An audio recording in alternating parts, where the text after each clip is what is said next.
आजच निवडणूक आयोगाने प्रोग्राम डिक्लेअर केला आहे. आपल्या मनामध्ये काय चालू आहे? अगोदर सगळ्या माजलगावच्या जनतेला सप्रेम नमस्कार. गेल्या 9 वर्षापासून नगरपालिकेच्या निवडणुका घातल्या होत्या.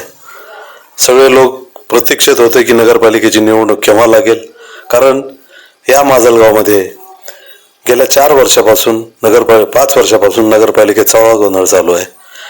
लोकांची कामं काहीही होत नाहीत. लोकचक्रामध्ये असं झालं की आम्ही पाणी पुरवठा करण्यासाठी रस्ते खराब होतील म्हणून आम्ही इमानदारीनं अगोदर पाणी पुरवठ्याचं काम केल्यानंतर रस्त्याचं काम सुरू करावं म्हणून आम्ही ह्याच्यात होतो. थोडासा अवधी लागला आणि त्याचा गैरफायदा काही मंडळींनी तो उचलला आणि ज्या फायदा जरी उचलला अत्यंत निकृष्ट दर्जाची कामं केली. काय माजलगावची आज वाता येत, काल केलेला रस्ता आज उकळून जातो. म्हणजे कुठल्या विकासाच्या नावावर फक्त लूट चालू आहे. इथं जे लोकप्रतिनिधी होते त्या लोकप्रतिनिधीने आपला दबाव तंत्र वापरून नगरपालिकेकडून कामं करून घेतली. आणि आज तुम्ही जर बघाल, एकच रस्त्याचं उदाहरण सांगतो तुम्हाला. 1 कोटी रुपयाचा रस्ता आहे. आपल्या हनुमान मंदिर ते MSCB 1 कोटी रुपयाचा रस्ता गेल्या 2 वर्षापूर्वी झाला. आता छिन्न विछिन्न अवस्थेत आहे.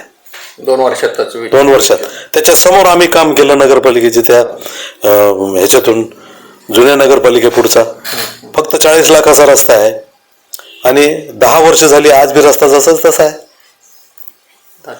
मुख्य रस्त्याचं काम आम्ही 2007ला केलं. ते रस्ता सुद्धा जसाच तसा आहे, कारण पाईपलाईन मुळे काही फुटलेला रस्ता आहे तो फुटलेला तिकडच आहे आणि बाजूचा रस्ता सेफ आहे. आता तुम्हाला सांगतो, 1 कोटीचा रस्ता केला. हनुमान मंदिराला डावलून त्याच्या हनुमान मंदिरच्या पाठीमागे रस्ता केला, इकडून साईडनं रस्ता केला, परंतु हनुमान मंदिरच्या समोरचा रस्ता होऊच दिला नाही. अनेक वेळेस तक्रारी केल्या मी, अनेक वेळेस सीओना भेटलो, त्यांना सांगितलं की बाबा देवाचा समोरचा रस्ता तर तुम्ही करा, पण कुणीही अवधारी दाखवलं नाही आणि ते काम केलं नाही जाणून बुजून. तुम्हाला सांगतो, जुन्या माजलगावची पाण्याची टाकी आम्ही उभारली. आमच्याकडे पैसे नसताना आम्ही नगरपालिकेच्या फंडातून काही पैसा थोडाफार खर्च करून त्या कॉन्ट्रॅक्टरचं आज बी बिल देणं बाकी, परंतु ती टाकी आजपर्यंत होऊच दिली नाही आणि घाण पाणी येत आहे आज जुन्या माजलगावमध्ये. सगळं विकासाच्या कामामध्ये खोडा घालणारे असे कोण लोक तुम्हाला माहिती आहे, माजलगावच्या जनतेला माहिती आहे. कामं होऊ दिले नाही, त्याचे पैसे रस्त्यात कन्वर्ट केले. सकाळपासून संध्याकाळपर्यंत रस्ता करायचा, दुसऱ्या दिवशी चेक काढायचं, झालं. हे अशी कामं केली. तू असलं कुठलं देखणं काम माजलगावच्या ह्याच्यात सौंदर्यात भर पडेल असं कोणतंही काम झालेलं नाही. नुसते रस्ते आणि नाल्या तर केल्याच नाहीत, नुसते रस्तेच केलेत. फार तुरळक नाल्या. PTRच्या नकला असतील, काही जे लोन घेत असतो आपण त्या लोनचा बोजा टाकायचा असतो. आज जर ते काम लोनचा बोजा टाकायला आज नगरपालिकेत गेलं तर माणसाला 25,000 रुपये लागतात. PTRच्या नकलेसाठी गेलं त्याला 1,000 रुपये लागतात. रहिवाशी घेतलं तर त्याला 500 रुपये खर्च येतो. आम्ही घरपोच फुकट कागदपत्र पाठवत होतो आणि याच्या पुढे आम्ही जर लोकांनी आम्हाला जर कौल दिला, आम्ही इमानी इतबारी जनतेची सेवा करू. मी महाराष्ट्राचं नाव, आपल्या माजलगाव नगरपालिकेचं नाव जगभरात नेलं.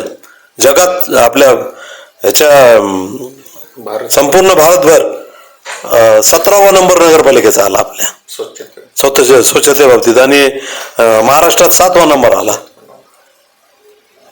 देशाच्या ह्याच्यावर मी नगरपालिका नेली. 5 कोटीचं बक्षीस मिळवलं.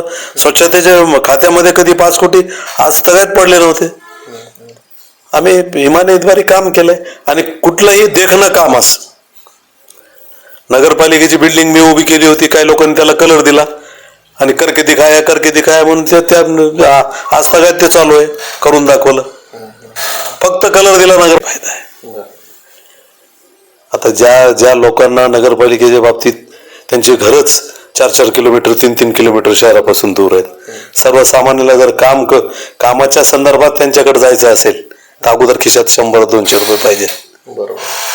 अशी लोक कसं राजकारण होईल? माझं असं होणार नाही ना कधीच. नाही, बस महाविकास आघाडीला मत द्या, आम्ही पॅनल उभं करतो, त्याच्यात मी पण राहणार आहे.